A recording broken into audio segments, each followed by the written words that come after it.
Félix Servio Ducudrey Mansfield nació en Santo Domingo el 12 de octubre de 1924, hijo del connotado abogado Félix Servio Ducudrey Chalas y la señora Colombina Mansfield García, quienes formaban una rica pareja establecida en la región este del país. Era una familia opuesta al régimen de Rafael Leónidas Trujillo, quien ordenó apresar a Félix Servio y sus 8 hijos. Como estaba en contra de todas las atrocidades que hacía Trujillo, lo metieron preso en varias ocasiones a él y a sus hijos varones. Y para irlo soltando tanto a él como a sus hijos y que dejaran de torturarlos, le exigían los títulos de propiedad. También prohibían que subiera a estrado a defender, que era de lo que él vivía realmente. Mi abuelo era de los hombres más ricos de este país. Y por estar en contra de Trujillo, lo perdieron todo. Absolutamente todo. Tuvieron que irse al exilio a trabajar. Mi abuela tuvo que trabajar en factoría en Nueva York. De ser una señora, digamos aquí, de la alta sociedad, se tuvieron que ir de la ciudad, del país, con una mano adelante y otra atrás. El hijo mayor de la familia, Félix Servio, se asiló en la Embajada de Colombia y de ahí viaja a Venezuela, donde se queda a vivir. Ya para ese tiempo, Félix Servio tenía una buena preparación académica porque había realizado sus primeros estudios en el Colegio Santo Tomás de Aquino, los secundarios en la Escuela Normal e inició la carrera de Derecho en la Universidad de Santo Domingo, que debió abandonar en el tercer año. Él fue de lo que organizó las huelgas de los ingenios en el este del país y la mayoría de los que participaron en esa acción murieron. Félix Servio en Caracas se dedicó a la política y después viajó a La Habana y en 1946 decide regresar a su país. Cuando llegó a Santo Domingo intentó retomar sus estudios universitarios, pero las autoridades le exigieron que para su reingreso él tendría que redactar un documento de alabanzas al régimen del momento, a lo que se negó y por esa razón se vio impedido de completar su carrera, ya que esa era la única universidad del país en ese tiempo.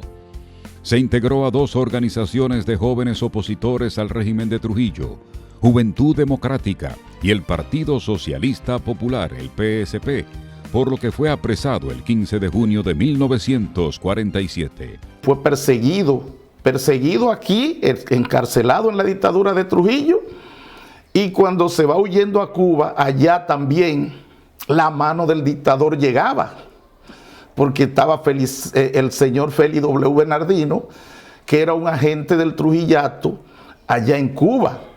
Recordemos que en Cuba fue asesinado Mauricio Báez, que era amigo personal y compañero de lucha de don Félix Servio Ducudrey.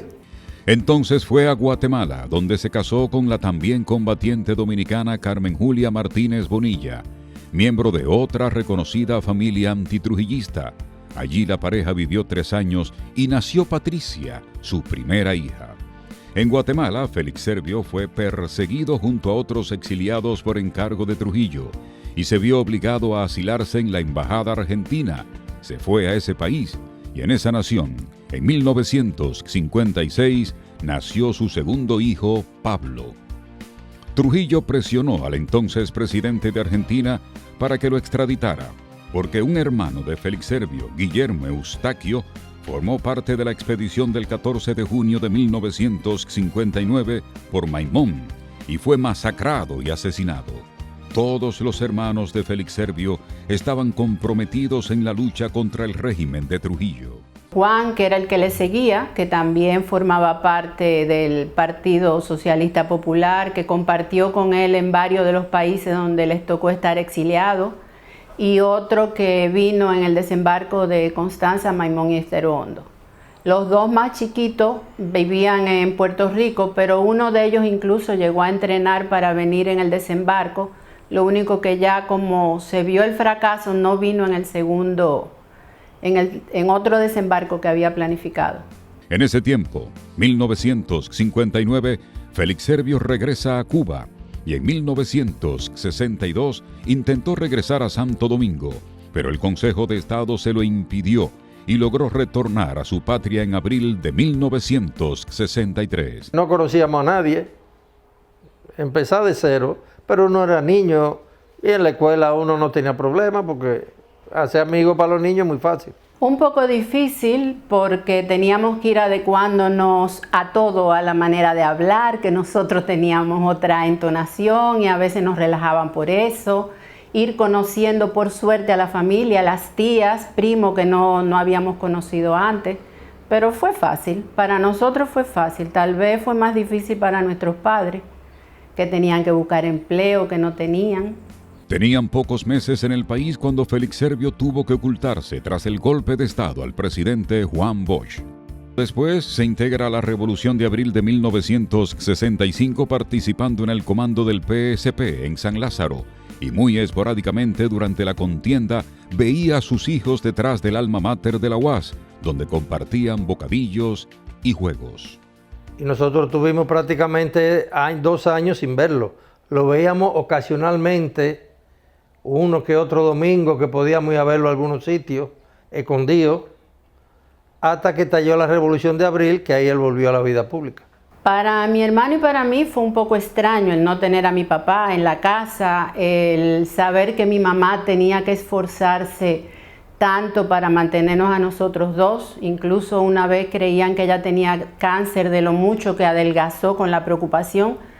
Para una mujer estar a cargo de sus hijos y su esposo en la clandestinidad, sin saber en el día a día cómo estaba, recibiendo simplemente noticias muy esporádicas de los lugares posibles donde él estaba y de cómo se encontraba. En ese tiempo, Félix Servio escribía para la revista Hora y para el periódico El Nacional. Por las dificultades políticas que se vivían en el país, sus artículos eran firmados con otro nombre. Nunca nos allanaron la casa, pero obviamente siempre que había algún problema a nivel nacional, él tenía que esconderse. Cuando le dieron el golpe de Estado al profesor Bosch, la misma noche del 25 de septiembre, mi papá tuvo que entrar a la clandestinidad. Y aunque nunca estuvo preso durante el gobierno de los 12 años de Joaquín Balaguer, él se manejaba durante ese régimen con mucho cuidado. Tenía que escribir con seudónimos donde lo hacía para que no lo identificaran. Tenía que estarse escondiendo cada vez que había algún problema político en el país para que no lo fueran a agarrar preso. Sus escritos eran muy comprometedores y por razones políticas fue cancelado. Y fue entonces cuando su amigo Hugo Tolentino Dit habló con el director del periódico El Caribe para que contratara a Félix Servio. Y Germán Emilio Ornes aceptó contratar a Félix Servio, pero no podía escribir nada de política en El Caribe, que era un medio conservador.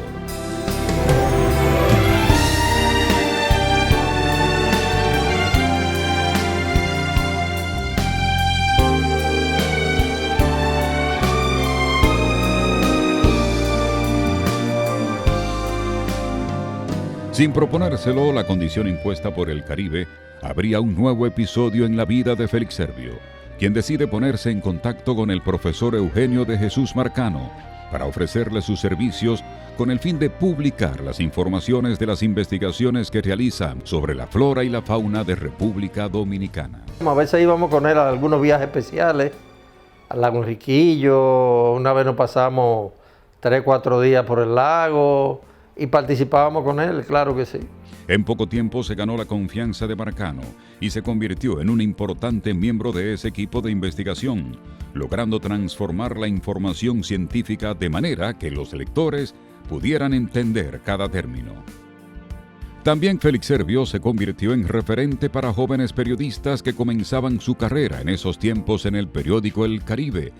Recuerdo a don Félix Servio, que se sentaba siempre en el área cercana a doña María Ugarte, que era la editora del suplemento cultural del periódico El Caribe, con un termo de café siempre lleno, una caja de cigarrillos también, y pasaba el día escribiendo, fumando su cigarrillo y tomando su taza de café.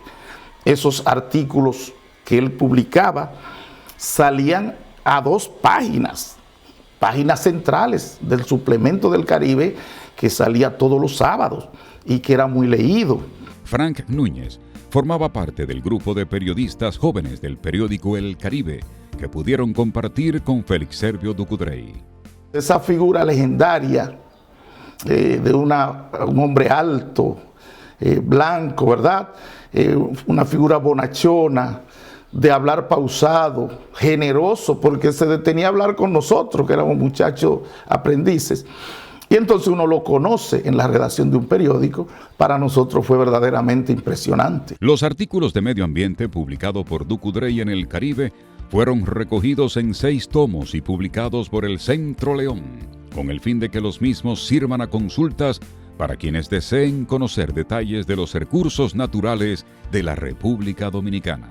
Como los temas que él abordaba en El Caribe eran científicos, pues no tenían ningún tipo de resquemor, no provocaban resquemor en la clase conservadora, que son los que más se benefician de que la flora y la fauna pues se conserven.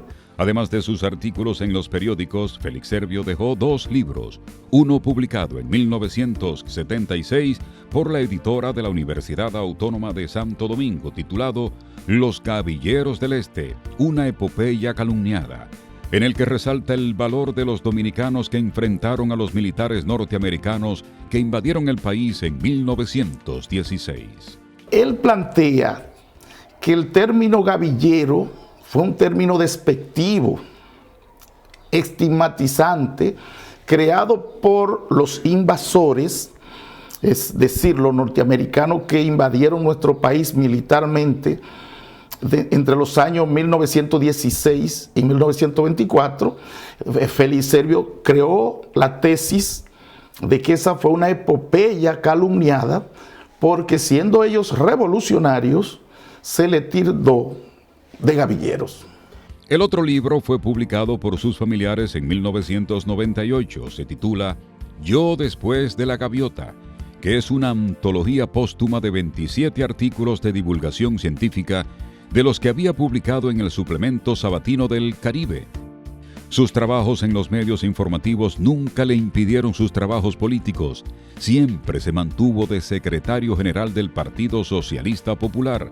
Y cuando esa organización se fusionó con el PLD en el año 1982, Félix Servio pasa a formar parte del Comité Central y del Comité Político del PLD. El acuerdo entre los partidos se facilitó porque Félix Servio y el profesor Juan Bosch eran 2 grandes amigos.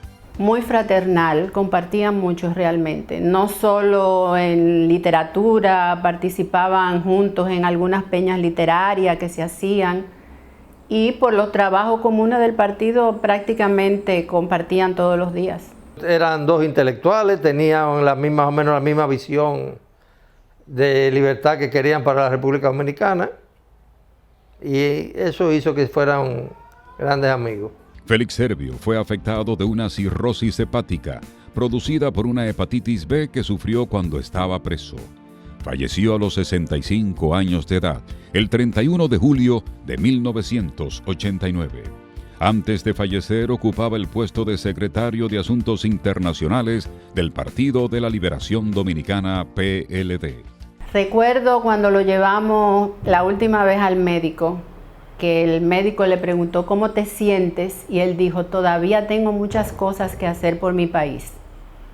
Ese era el verdadero dolor de él al verse enfermo y saber que estaba próximo a morir. En 1990, el Partido de la Liberación Dominicana, en honor a su memoria, bautizó su 4º Congreso Ordinario con el nombre de Félix Servio Ducudrey. Sus parientes, amigos y compañeros han expresado de diferentes formas su admiración por el hombre que dedicó gran parte de su vida a la protección del medio ambiente y a la lucha por la libertad, la democracia y el bienestar general para el pueblo dominicano. Por los aportes que dejó con sus artículos y por su lucha en pos de la libertad del pueblo dominicano, Félix Servio Ducudrey ocupa un lugar de honor en la historia política dominicana.